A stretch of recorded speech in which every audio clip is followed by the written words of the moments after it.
ये कहानी तब की है जब मेरे चचेरे भाई की शादी को हुए सिर्फ और सिर्फ 2 महीने हुए थे।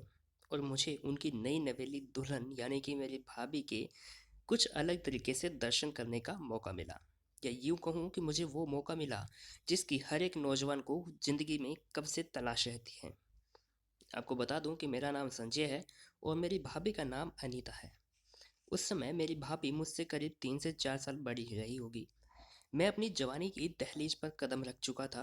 मेरे भैया जिनका नाम विनोद है, वो दिल्ली में नौकरी करते थे और वहीं पर रहते थे।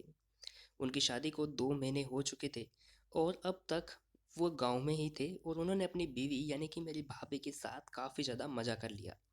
और अब उन्हें वापस जल्द से जल्द दिल्ली लौटना था। इसलिए वो अपनी खूबसूरत बीवी को गांव में ही छोड़कर दिल्ली वापस चले गए। विनोद भैया की 2 बहनें थी। वो भी अपनी शादी के बाद अपने अपने ससुराल चली गई थी। अब घर में मेरी चाची थी, वो भी विधवा थी। तो उनके घर में अब सिर्फ 2 ही लोग बचे थे। एक मेरी बुढ़िया चाची और दूसरी मेरी खूबसूरत भाभी। और मेरा घर उनके घर के ठीक सामने ही था। मेरे दरवाजे से उनकी खिड़की साफ दिखाई देती थी, जिसमें से मुझे मेरी खूबसूरत भाभी अक्सर दिखाई दे जाया करती थी। भैया के जाने के बाद जब भी भाभी को कुछ काम होता तो वो मुझे बुला लेती। और इस तरह हमारी धीरे धीरे जान पहचान और अच्छे से होने लगी थी।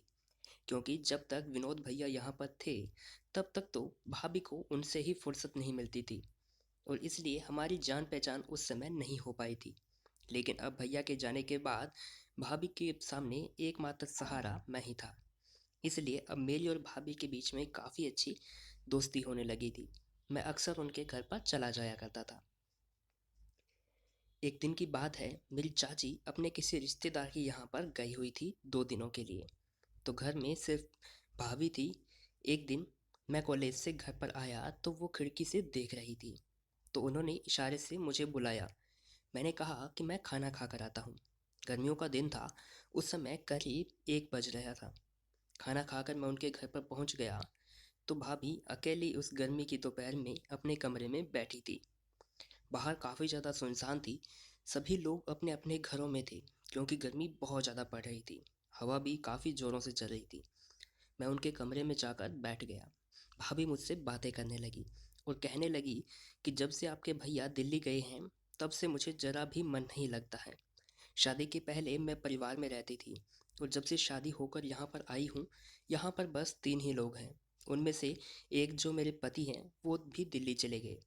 पता नहीं ऐसे लोग शादी ही क्यों करते हैं जो अपनी बीवी को समय ही नहीं दे पाते।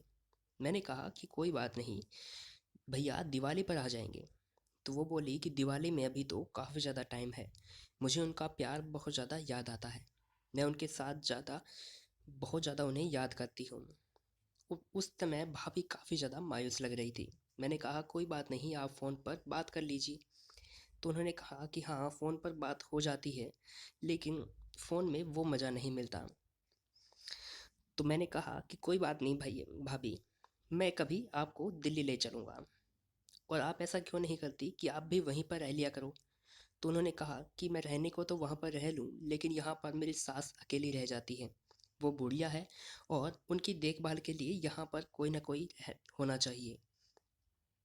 अब मुझे भी लगने लगा था कि भाभी की प्रॉब्लम काफ़ी ज़्यादा सीरियस है। तो मैं उनकी हिम्मत बढ़ाने लगा था।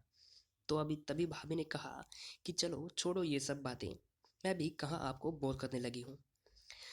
तो उन्होंने कहा कि वैसे भी क्या आपको पता है कि भाभी भी आधी घरवाली होती है। तो मैंने कहा कि भाभी, मैंने ये तो नहीं सुना। मैंने सुना है कि साली तो आधी घरवाली होती है, लेकिन कभी भाभी के बारे में नहीं सुना। तो उन्होंने कहा कि लोग साली से मजाक कर लिया करते हैं, इसलिए साली को आधी घरवाली कहते हैं। लेकिन लोग अपनी भाभी से भी तो मजाक करते हैं ना, तो फिर भाभी आधी घरवाली क्यों नहीं हो सकती। मैंने कहा कि हाँ, आपकी बात सही तो है, आपकी बात में पॉइंट तो है।